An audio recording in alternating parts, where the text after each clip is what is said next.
dijeron, es un tema intenso. Y yo creo que es intenso porque lo estamos viviendo. Y a veces no sabemos en sí qué significa o cuál es la trascendencia de esta palabra en nuestras vidas, ¿no? Pero si somos cristianos y creemos en Dios y sabemos la importancia de Dios en nuestras vidas, debemos entender que la resiliencia debe estar allí, siempre con nosotros. Forma parte de la vida de un cristiano. Creo que con esto es más que suficiente para que podamos entender un poco lo que es ser resiliente. Malala, una niña, solo una niña, entendió que quería estudiar, entendió que esa era la solución para muchos problemas, entendió que era su derecho y que no era solo su historia. Malala dice, ella cuenta esta historia porque no es solo su historia, sino la historia de muchas niñas que sufren este tipo de situaciones, situaciones que no pueden controlar, situaciones que no dependen de ellos, situaciones que están más allá de lo que ellos pueden lograr. Sin embargo, Malala no se detuvo allí, no se estancó ante el primer obstáculo que encontró y decidió dejar de estudiar porque le bombardearon su escuela o porque no le permitieron seguir estudiando. Buscó una escuela más distante, buscó la forma de seguir estudiando y no solo eso, buscó la forma de transmitir su mensaje, de llegar a cada una de las personas, incluso fuera de su país, para que sepan cómo vivía esta realidad. ¿Qué pasó con eso? Le costó casi la vida.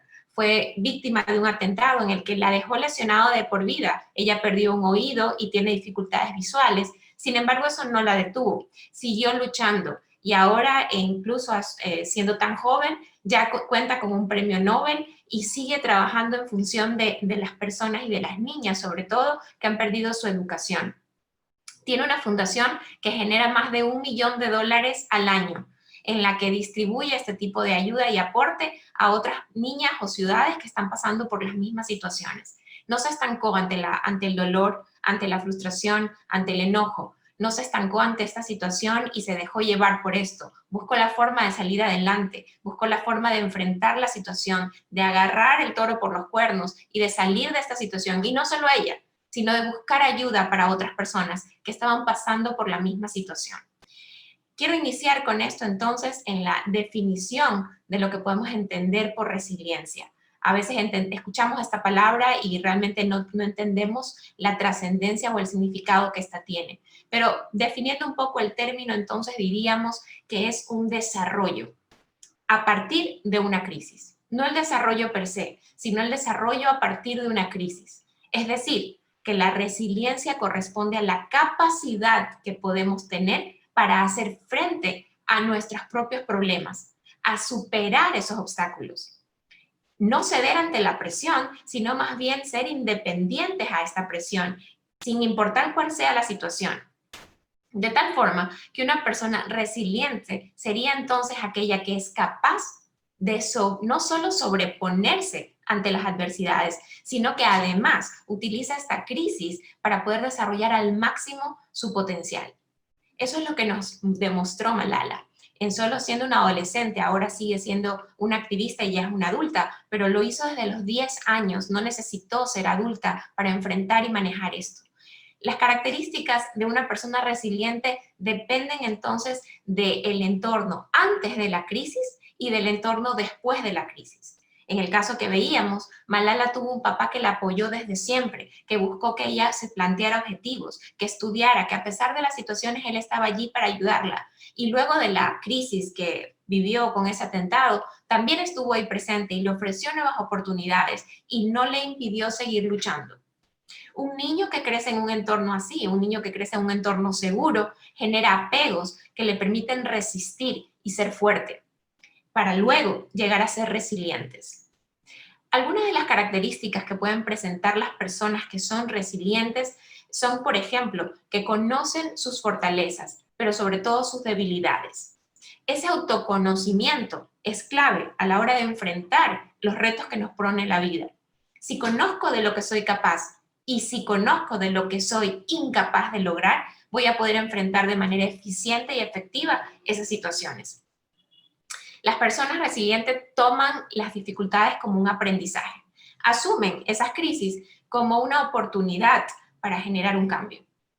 Además, ven la vida con objetividad, pero también con optimismo. No con ese idealismo de pensar que todo está bien y que todo está perfecto. pero sí entender que la vida tiene un lado bueno y que podemos encontrar ese lado bueno si nos lo proponemos.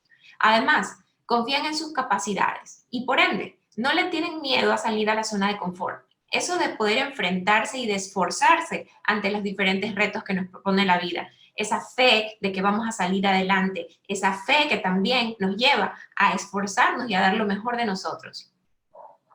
Las personas también resilientes son flexibles, se adaptan a los cambios, fluyen con los cambios, permiten que las cosas se resolucionen o cambien y no hay ninguna dificultad en querer aferrarse a algo.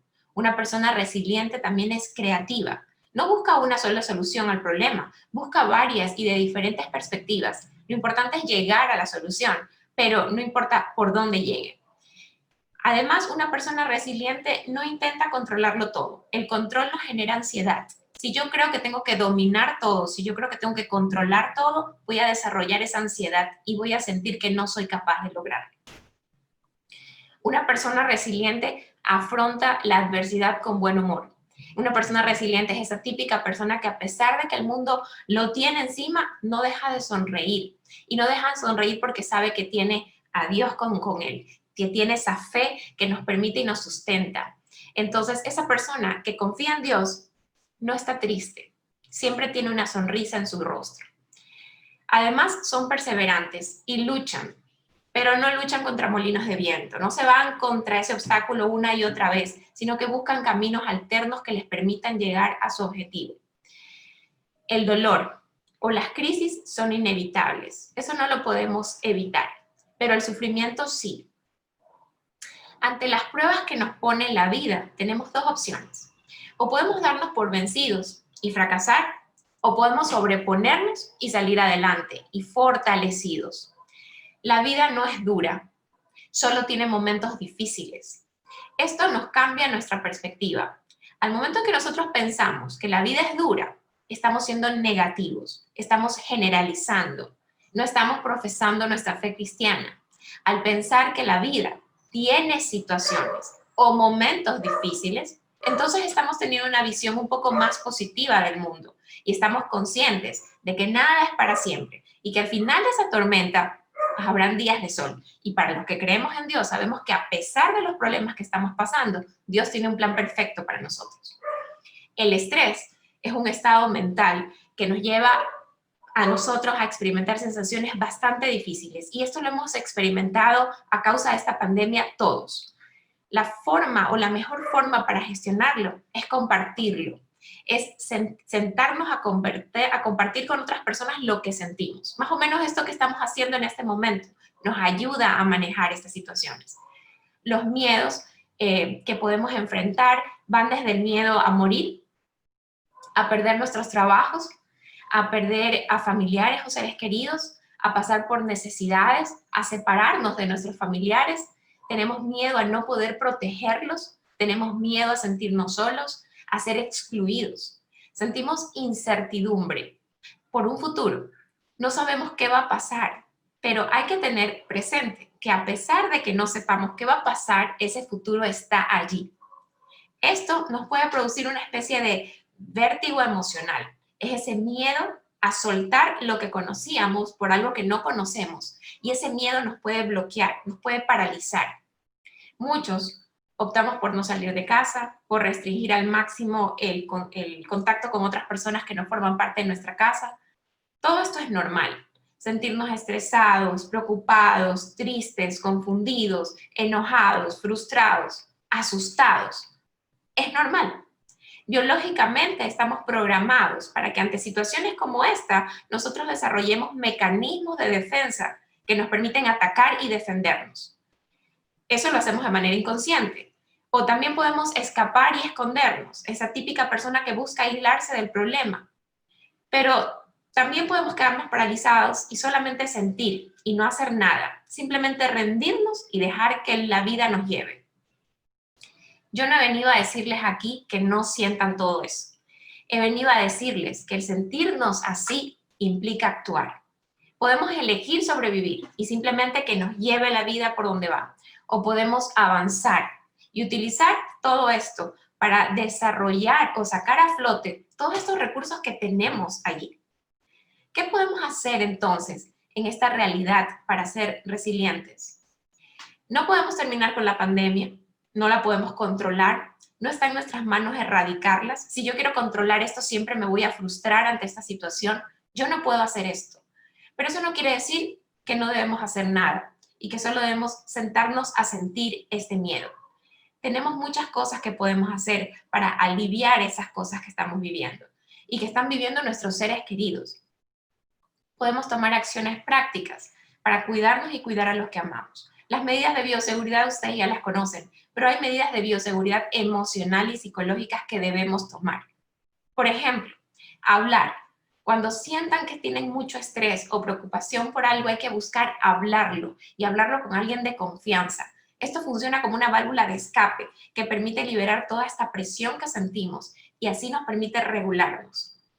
Cuidar de nuestra salud física, porque para tener una buena salud mental tenemos que tener una buena salud física y esto nos permite tener un estilo de vida saludable.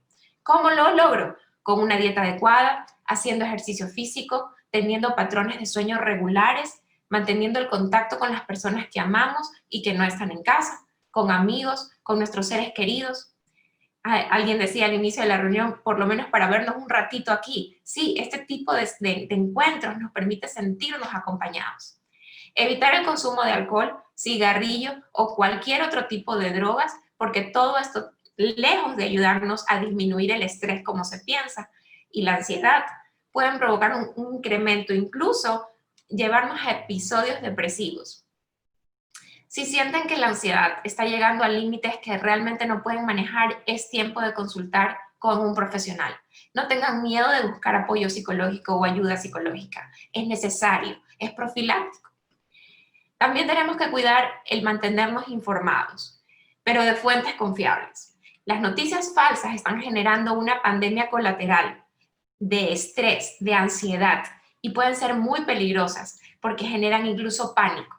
Necesitamos estar informados y es necesario para poder medir los riesgos y tomar precauciones razonables. Pero es necesario validar las fuentes de donde proviene esta información y limitar este tiempo de exposición a las noticias.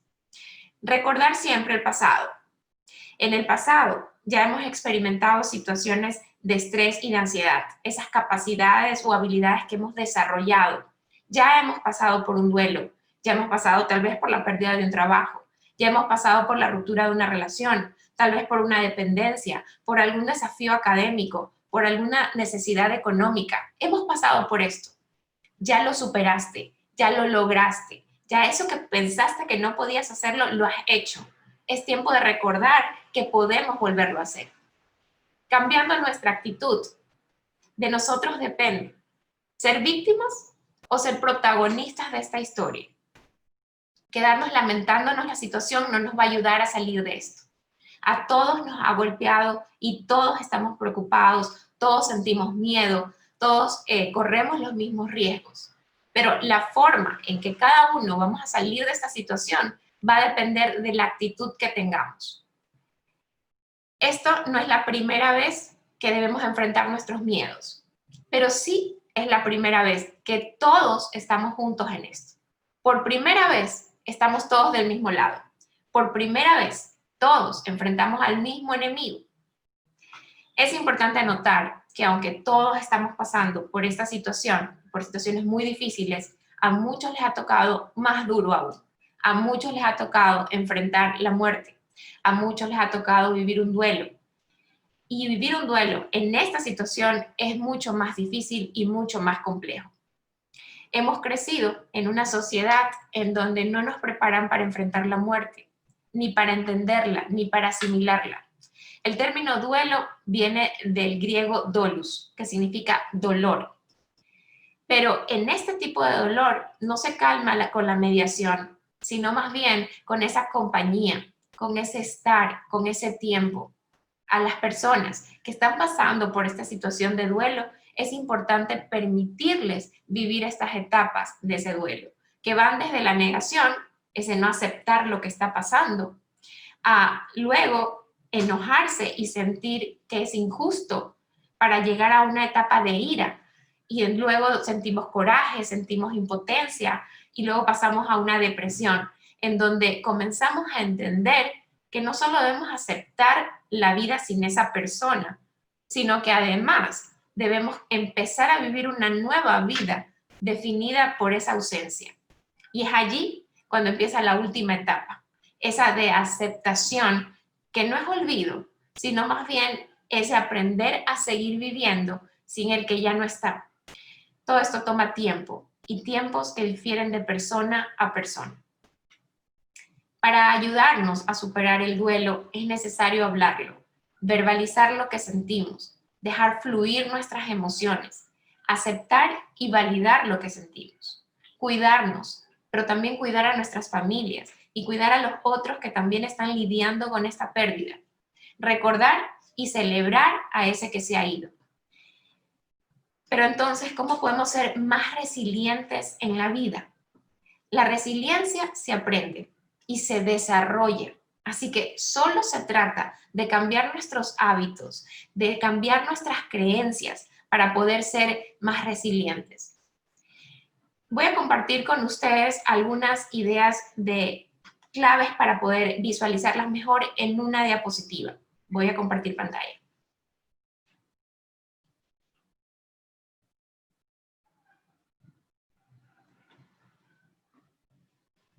Quiero que las visualicen porque realmente es importante para nosotros entender que hay ideas muy claves que tenemos que poner en práctica y que son fáciles de manejar. La primera, darle a todo la justa importancia, ni más ni menos.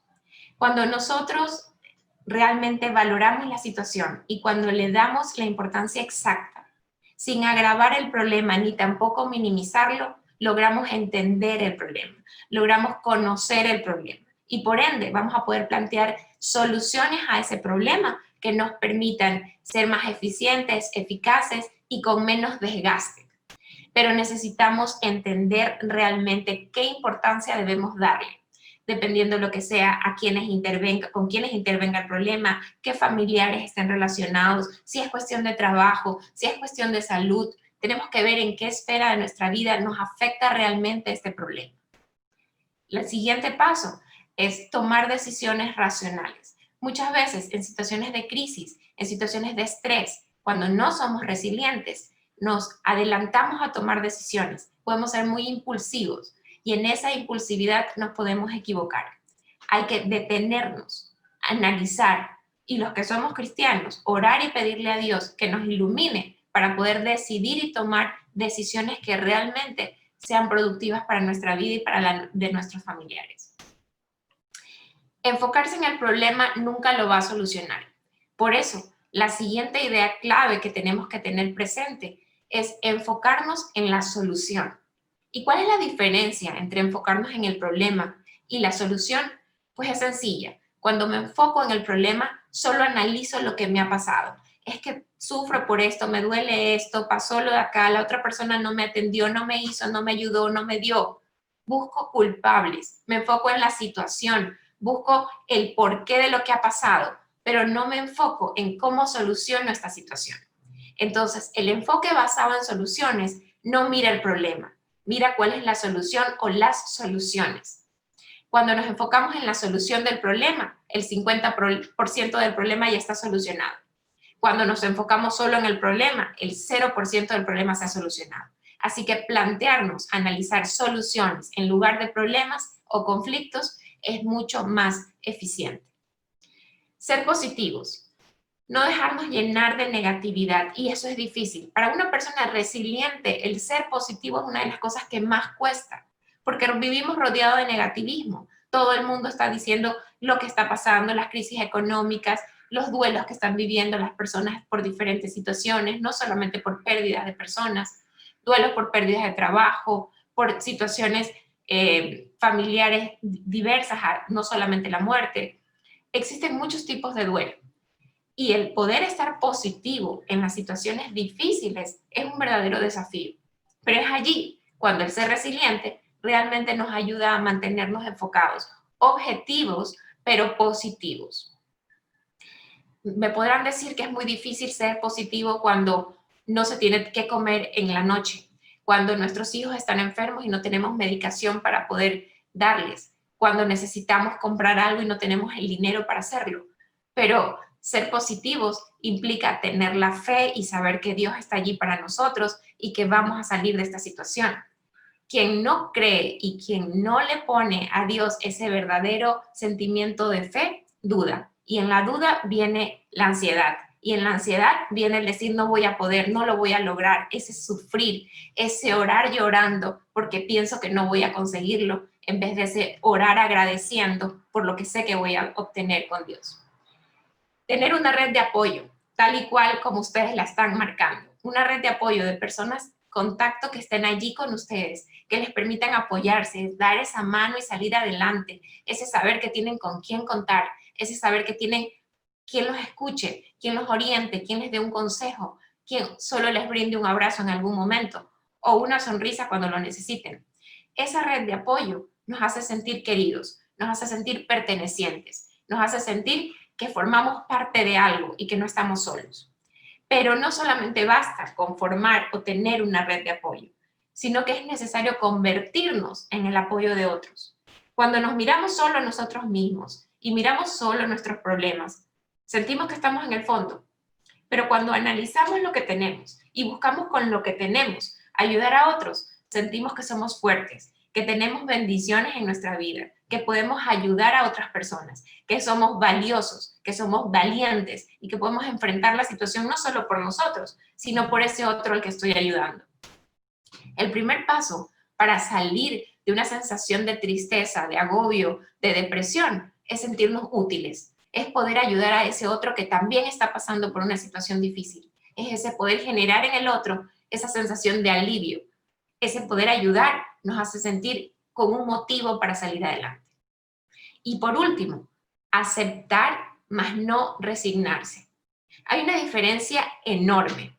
Cuando yo acepto mi situación y digo, ya, no puedo hacer nada con esto, me quedo estancada, me hundo y quedo allí, no avanzo.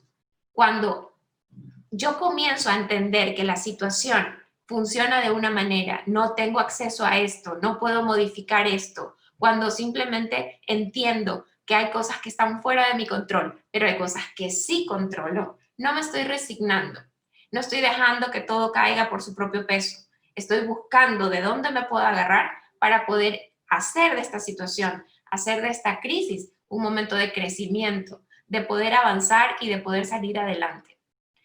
Es difícil en una situación en la que todo el mundo siente que no está avanzando o que siente que todo el mundo está en una situación de riesgo, poder pensar que vamos a avanzar.